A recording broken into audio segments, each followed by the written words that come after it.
I'm Rowan Tate, 32, the one everyone at Tate & Field called the engine, until they decided the engine belonged in the trunk. My story didn't start with a title. It started with ink-stained fingers and the hiss of an old espresso machine in my grandfather Harold's studio. He was a 1970s ad man, wide ties, sharper eyes, who taught me that attention is a currency you have to earn. Make eyes stop, he'd say, tapping a pencil against proof sheets taped to the wall. Then, make the heart move. The rest is logistics. I was 8 when he pulled up a stool for me and let me draw logos that looked like crash-landed birds. And he would nod like I'd cracked a code.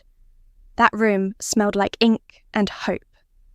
Somewhere between the smudges and the steam, I decided the family name could be more than a plaque on a door.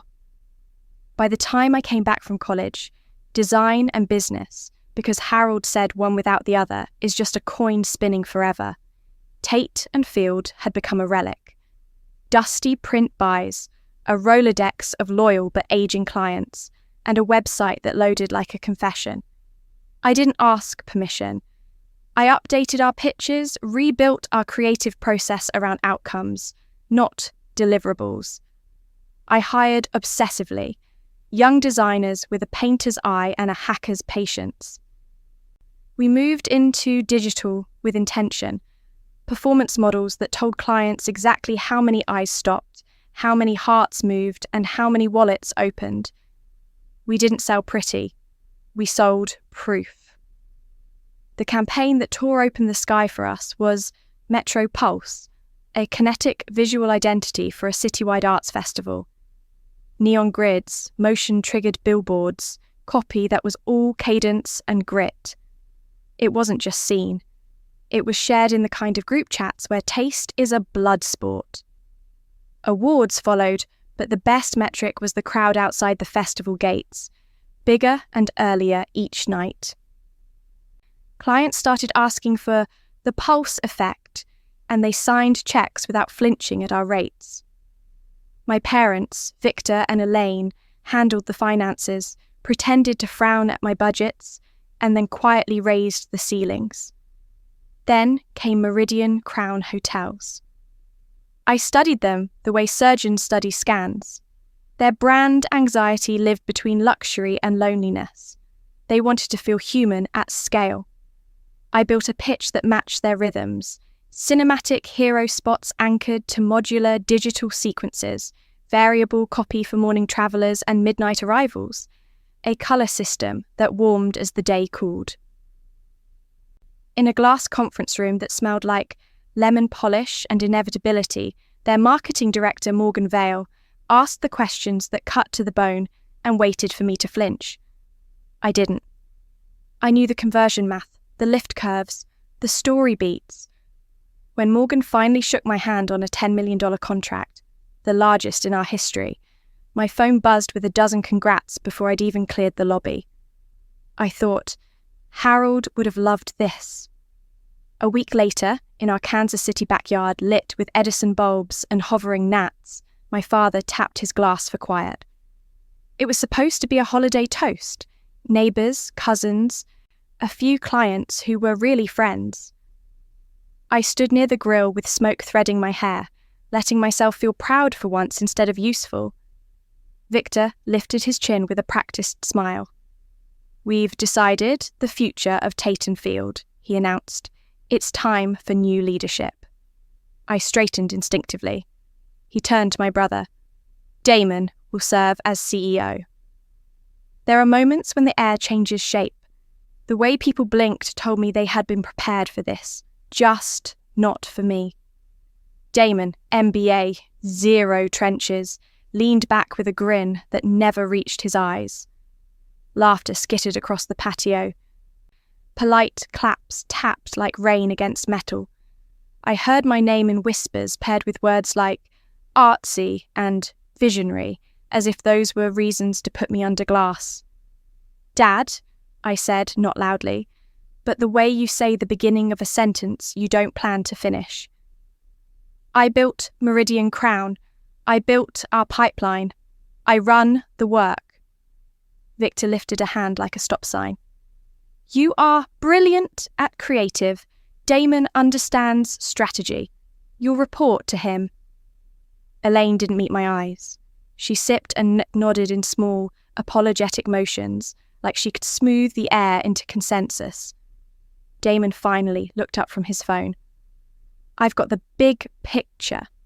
You keep making the pretty, he said, which is how people talk when they've never had to hold a client's stare during a miss. I didn't fling a glass. I didn't list trophies. I watched the strings tighten around a decision that was older than the announcement, a belief that a credential outranks a track record if the credential belongs to a son. I remembered Harold's other rule. When they don't see it, don't shout, ship somewhere else. So I stepped back, nodded once, and let the noise swallow the moment. Later, my phone lit up with messages. Meridian Crown's internal team confirming next steps, congratulations from peers, a meme from Jade, our lead designer of a crown over a sunrise.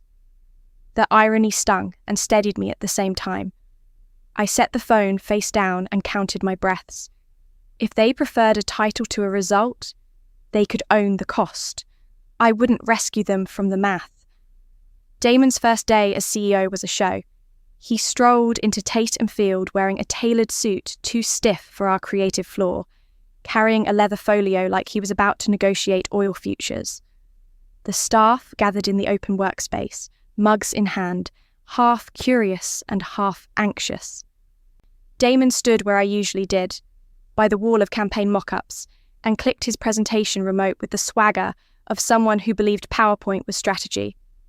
We're going lean, he declared, voice pitched for TED Talk effect.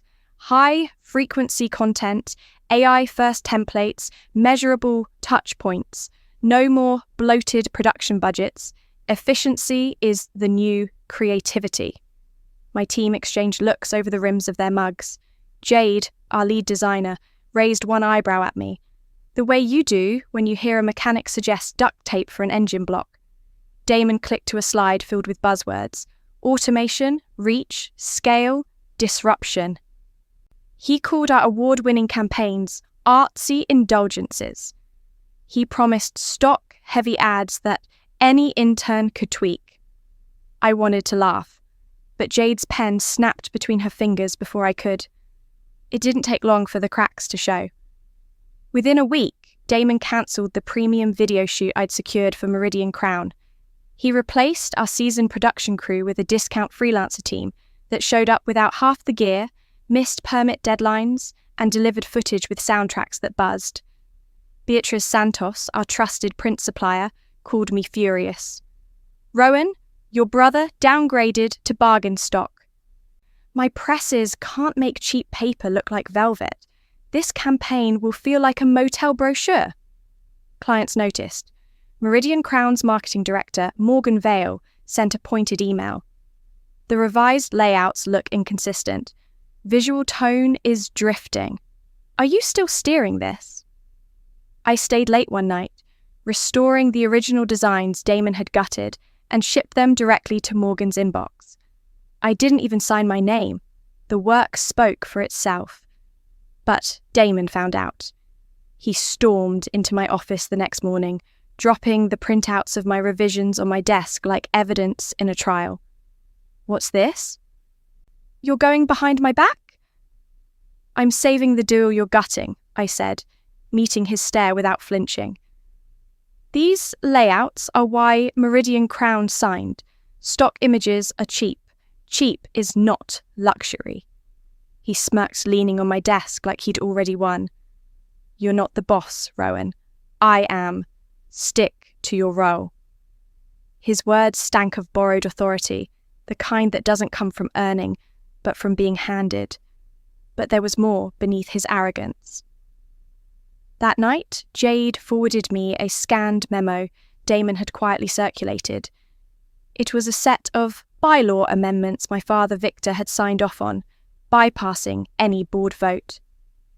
Buried in legal phrasing, it effectively stripped me of operational vetoes and consolidated authority under Damon alone. And worse, I discovered Victor had signed a loan covenant with First Shore Bank to finance our expansion. The terms were ruthless. Maintaining key client contracts was a non-negotiable. If Meridian Crown pulled their 10-minuters deal, the bank had the right to call the entire loan. Damon hadn't even read the fine print. The trap was clear. If Meridian Crown left, Tate and Field would implode. My father had bet the company on Damon's leadership, and my brother was sprinting blindfolded toward the cliff. Then HR slid an envelope onto my desk labelled Routine Compliance.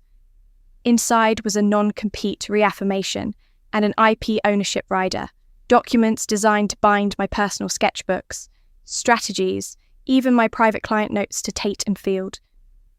The ink on the amendments was fresh, dated just 2 days after Damon's CEO appointment. I held the papers in my hands, feeling their weight. It wasn't routine. It was a cage. I didn't sign. Instead, I began a quiet audit of my own. My sketchbooks were packed into a locked drawer. My laptop was backed up to a private drive, separate from the company cloud. I kept my client contacts, not stolen, but the ones tied to my own number, my own reputation. They could chain the company, but they couldn't chain me. Damon strutted around the office, throwing jargon like confetti, but I knew what was coming.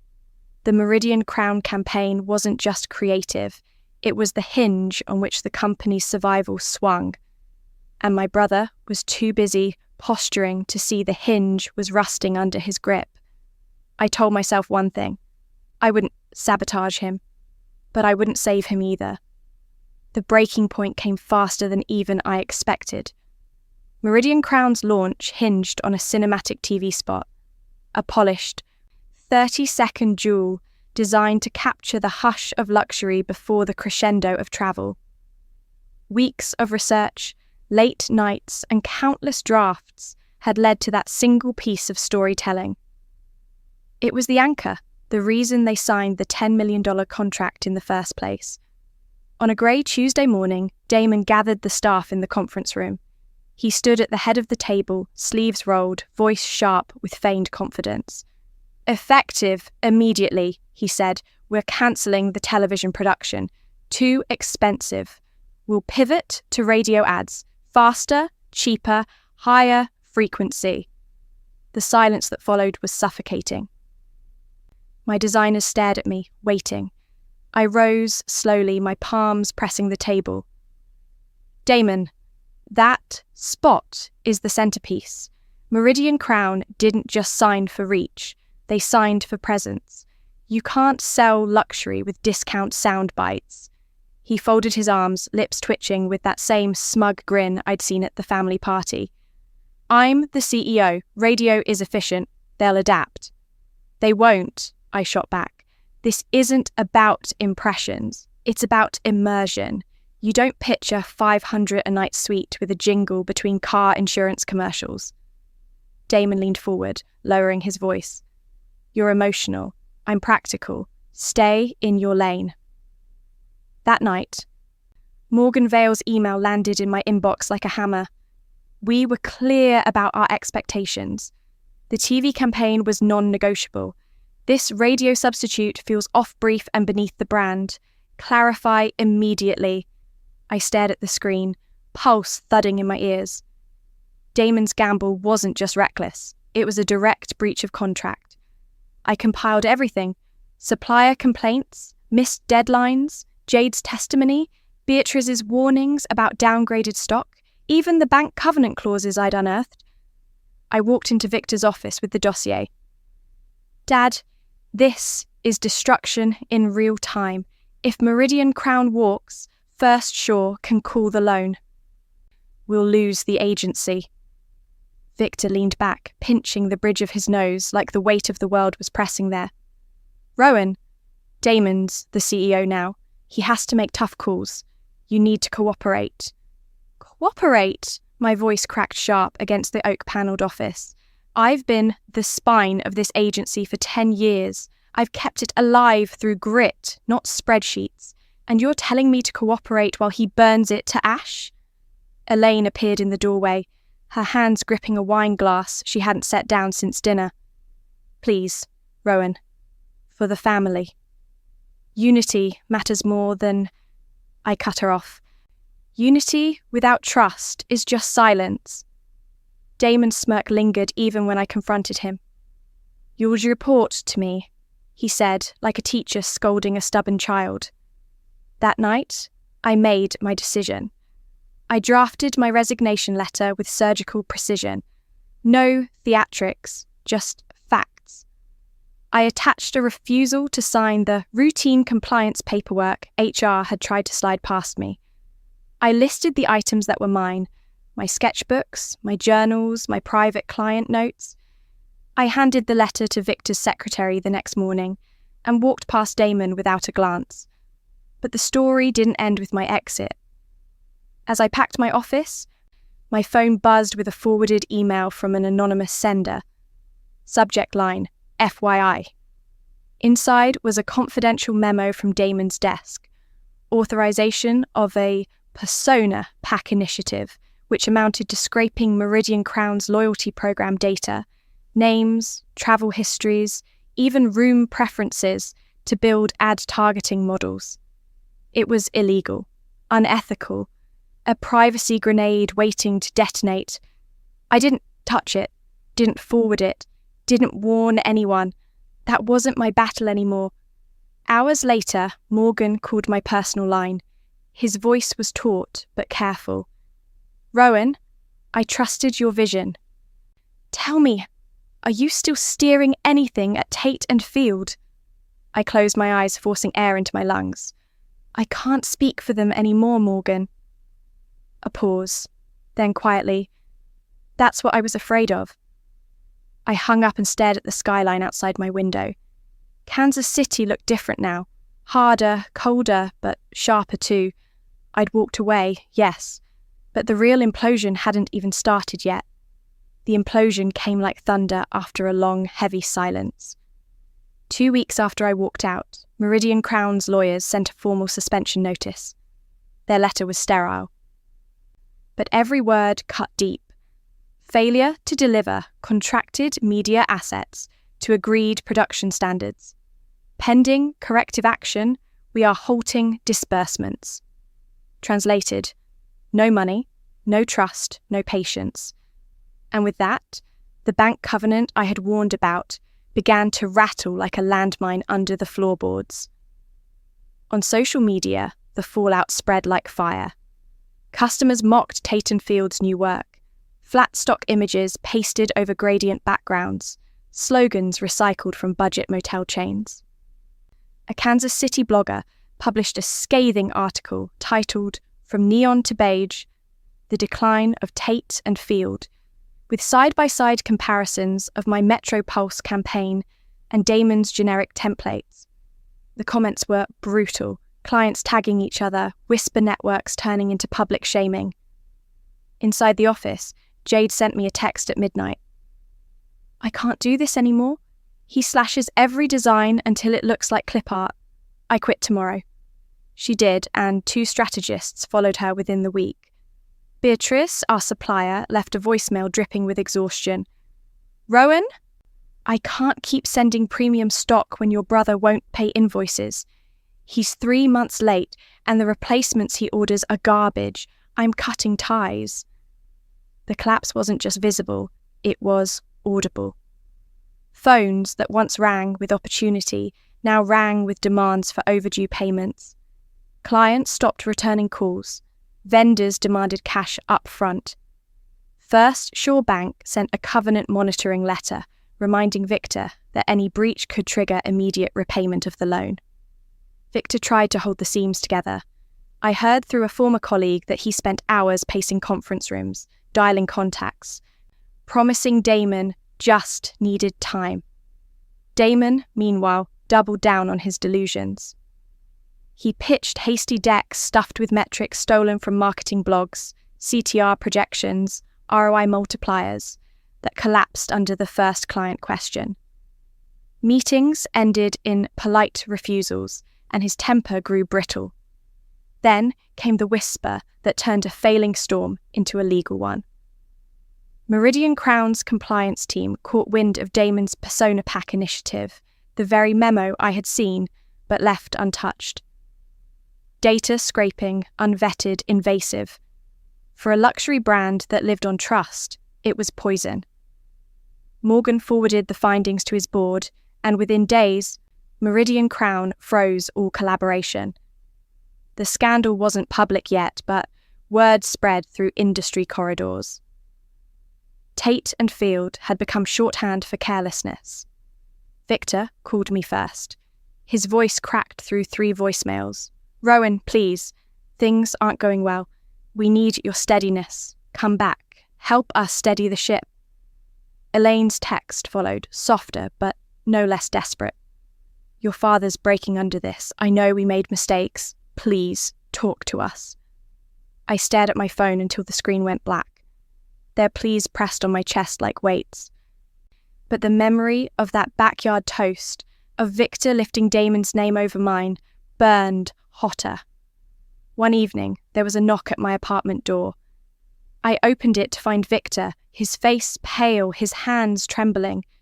"Rowan," he said, voice ragged, "the company's unraveling, clients gone, suppliers done with us.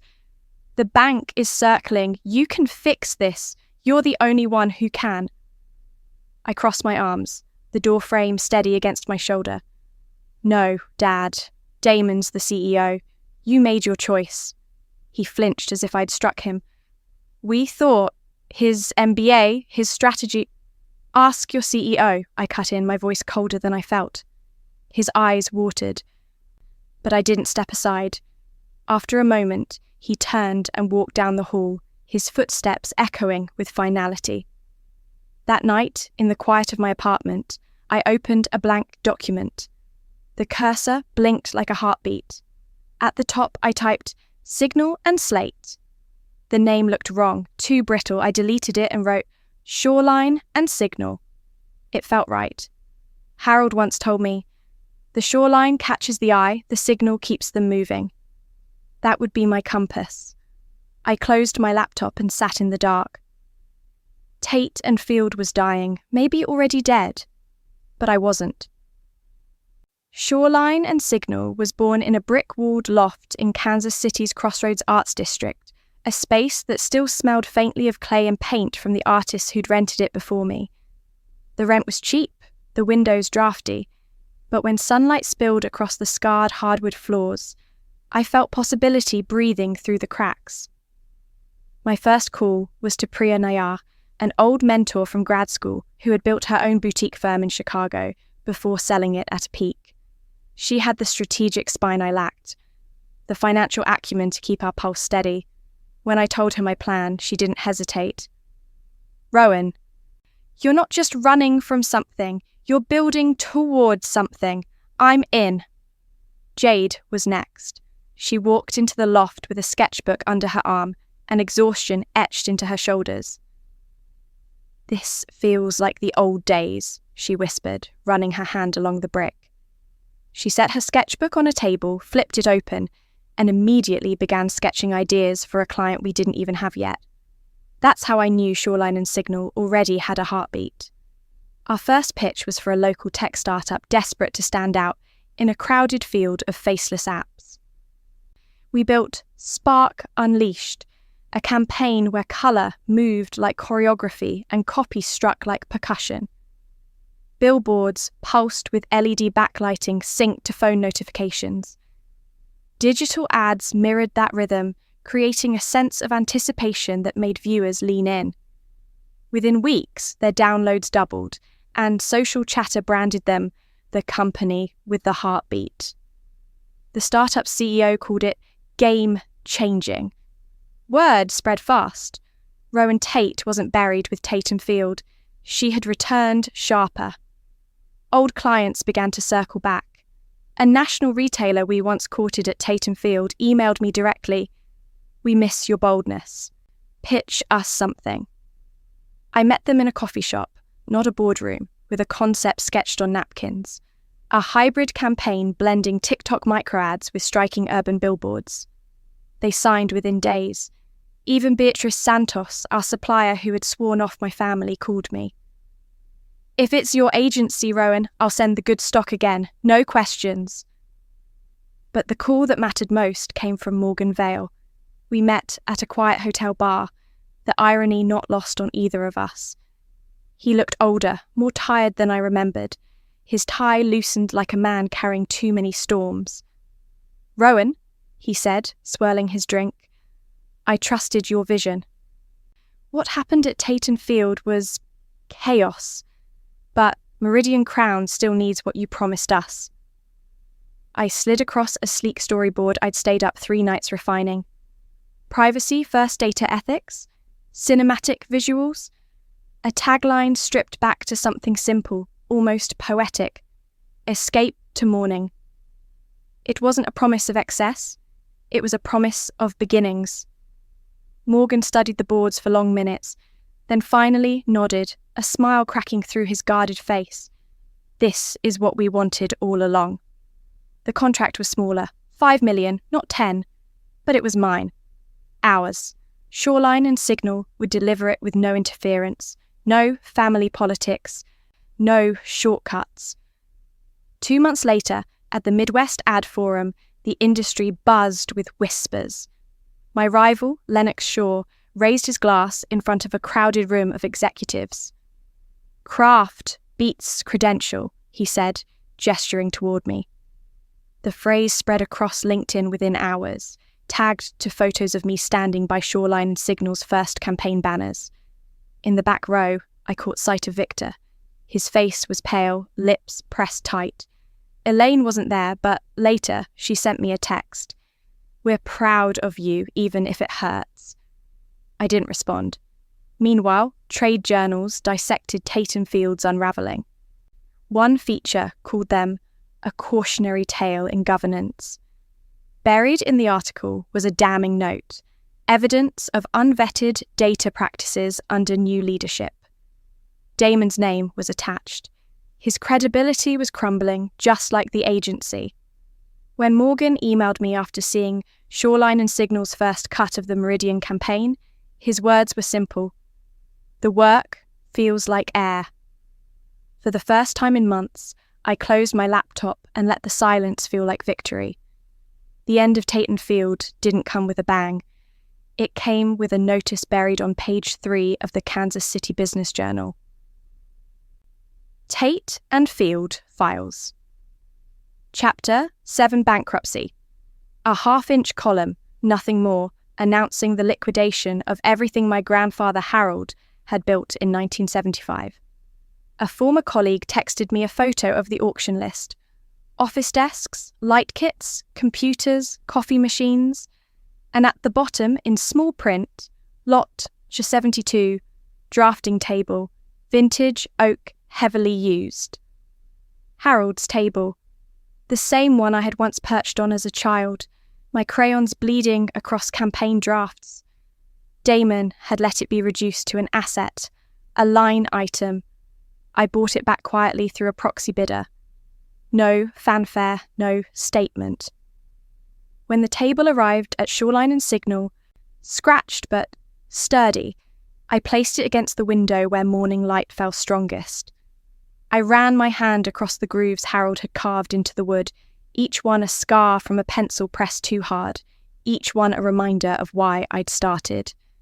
Meanwhile, the wreckage of my family's choices played out like an open secret. Damon tried to launch a consultancy promising disruption strategies to mid-tier firms. No one bit. His name carried the sour aftertaste of failure. His reputation was radioactive. Victor faced the bank's repossession orders. I heard the family home was on the market within weeks. Elaine left for her sister's house across town, her once proud dinners now replaced with quiet evenings behind closed blinds. The last voicemail I received from Victor was different. His voice, usually taut with command, cracked with defeat. "Rowan, we've lost the office. The bank is taking everything. He paused, then exhaled. "Please, just talk to us." I listened twice. My thumb hovered over the callback button, and then I pressed delete, not out of anger, out of clarity. But Elaine wasn't done. One rainy evening, she appeared in the lobby of Shoreline and Signal, clutching her purse with both hands. When I met her at the elevator, her eyes were red. "We made mistakes," she whispered. We should have listened to you. Can we start over?" I held her gaze, the weight of years pressing between us. "Mum, you chose your path. I've chosen mine." She nodded slowly, tears sliding down her cheeks. I offered her an umbrella before she walked back into the rain. It was the only bridge I could give her. Inside the office, the air was alive with energy. Jade was leading a brainstorming session. Priya was on the phone negotiating a national fashion brand's contract, and the walls were plastered with sketches, storyboards, and ideas that pulsed with risk and colour. On Harold's table, I pinned a note I'd written in thick black ink. "Make eyes stop. Make hearts move. Then get out of the way." That became our credo, our shield against shortcuts, our compass in an industry obsessed with noise. Shoreline and Signal wasn't just surviving. It was becoming a name people whispered with curiosity, then respect. And me? I no longer looked back. I didn't need my father's approval, my mother's silence, or my brother's arrogance to validate what I already knew. Value doesn't negotiate with disbelief. One evening, as the team clattered out for drinks, I stood alone in the studio. The city hummed outside, lights glowing like embers across the skyline. I wrote one more line beneath Harold's words: "Build the shoreline, be the signal." The morning sun would catch it first. And for once, I didn't feel the weight of the past, only the clarity of a future I had carved myself.